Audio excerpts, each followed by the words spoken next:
Hello friends, welcome to పద్మారాయణ లాక్స్కి. ఇవాళ కథ మళ్ళీ రేపు ఇంకో టాపిక్ చెప్తాను. ఇవాళ కథ ఏంటంటే దేవుడు ఎలాంటి వాళ్ళకి కనిపిస్తాడు.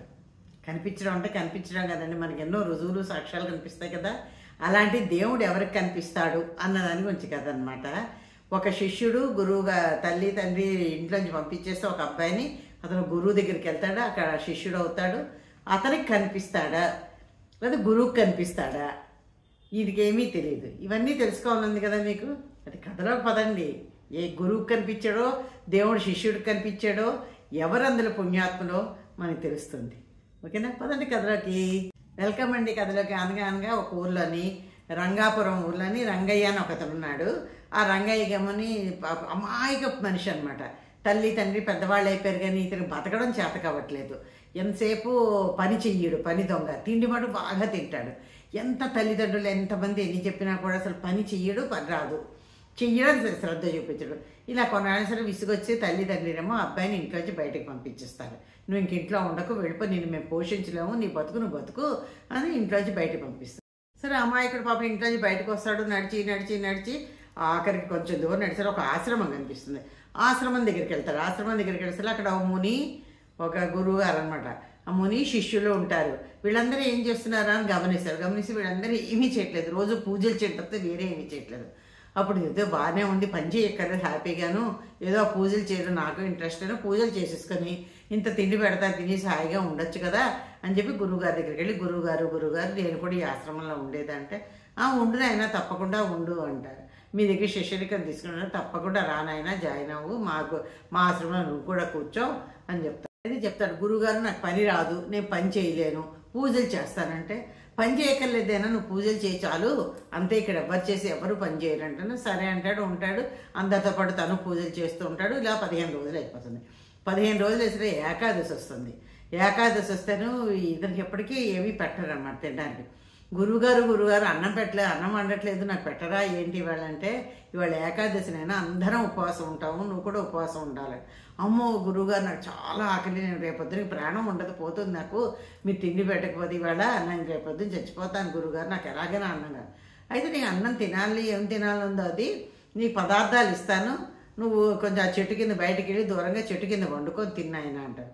సరే కానీ తిను, వండుకో తిను, కానీ వండిన తర్వాత ముందు రాముల వారికి నైవేద్యం పెట్టు, రాముల వారికి నైవేద్యం పెట్టిన తర్వాత నువ్వు తినాలి రోజును అన్నాడు.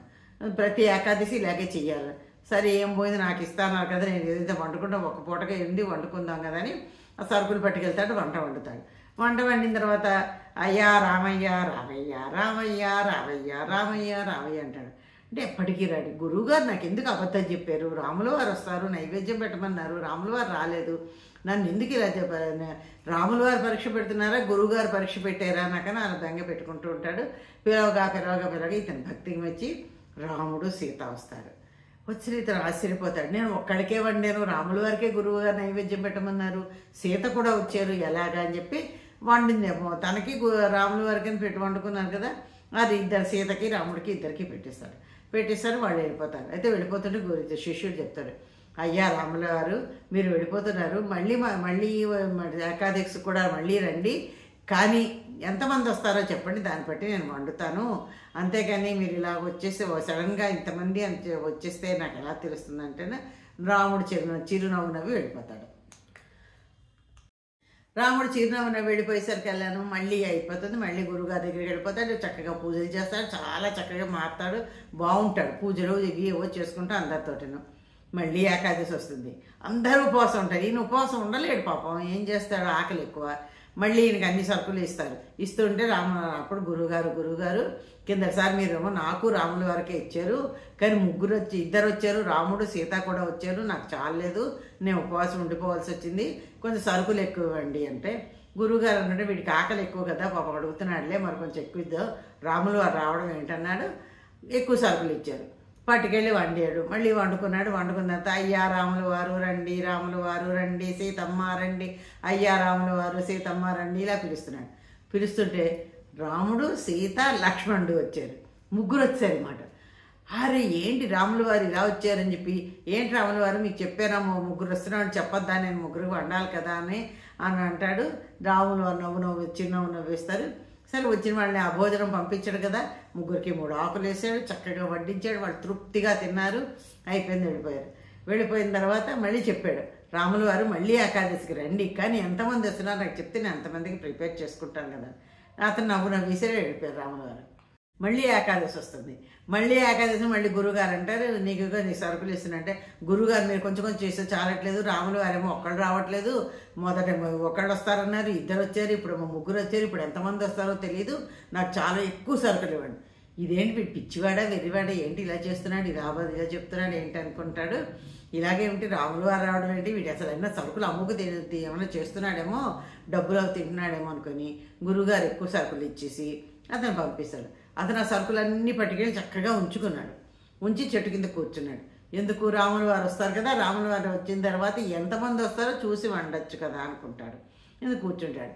కూర్చుంటాను రాముల వారు కుటుంబ సమేతంగా అన్నమాట అందరినీ తీసుకొని వచ్చారు. అంతమంది చూసి అమ్మ ఇంతమంది వచ్చి నేనెక్కడ వండుతాను ఇంతమందికిను, నాకెలాగవుతుంది అనుకుంటాడు అతను.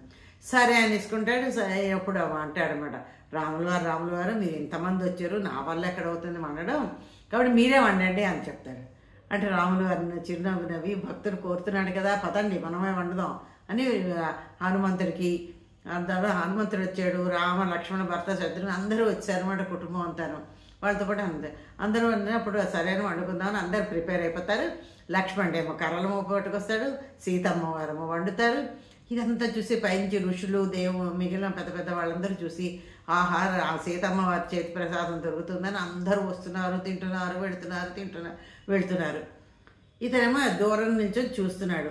ఇంతమంది వచ్చి తినెళ్తున్నారు ఏంటి అని ఆశ్చర్యపోతూ ఉంటాడు. ఇంతమంది తినెళ్ళిపోతున్నా ఆశ్చర్యపోతును, ఏంటి రాముల వారు ఇంతమంది వస్తున్నారు ఏంటంటే అన్నిటి రాముల వారు ఏంటి చిరునవ్వు నవ్వడమే అతను అన్నమాట. అప్పుడే అయిపోతుంది. సరే ఇది అయిపోతుంది, అందరూ వచ్చేది, తన మటుకు తినలేదు, అలా కూర్చొని చూస్తున్నాడు. గురువుగారికి అనుమానం వచ్చింది కదా, వీడు కర్రలు ఇది ఇచ్చిన సరుకులు అమ్మేసుకొని డబ్బులు తీసుకుంటున్నాడో ఏదో చేస్తున్నాడు, వీడు సంథింగ్ రాంగ్ ఎక్కడనే. ఏం చేశారు గురువుగారు, కొంచెం లేట్గా వెనక నుంచి వచ్చారు. వచ్చేసరికల్లా ఇతనేమో ఇలా కూర్చొనే ఉన్నాడు శిష్యుడు.